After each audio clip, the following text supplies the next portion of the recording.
you were ruled or judged to have caused potential harm.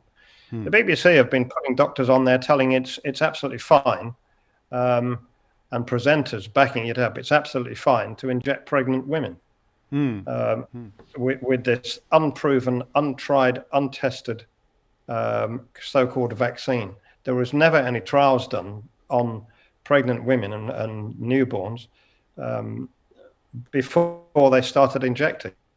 And doctors have told me, one of the first things they're told in medical school is you don't inject pregnant women with anything unless you've absolutely got to. And yet the BBC were promoting, if you're pregnant, it's the safest thing to do is to have the jab. Now, you may be causing potential harm. I would argue that the BBC and ITV and all of the mainstream media have been promoting real harm. Do you think there will, because the narrative has shifted, these awful, useless telly doctors aren't saying the same things they were saying just a little over a year ago, and essentially, people have voted with their feet. There's been very minimal uptake for each new booster.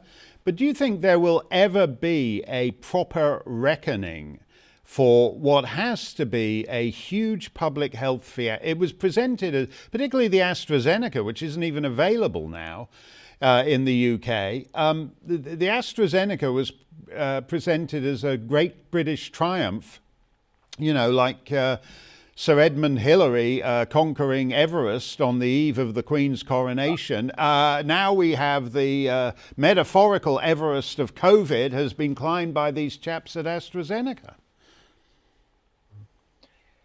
Well, I mean, when AstraZeneca was first identified as causing blood clots, of course, we tried to portray it as a plot by our European neighbours to discredit it.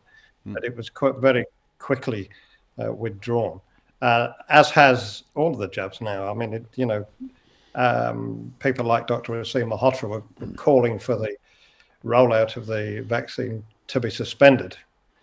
It's now been suspended.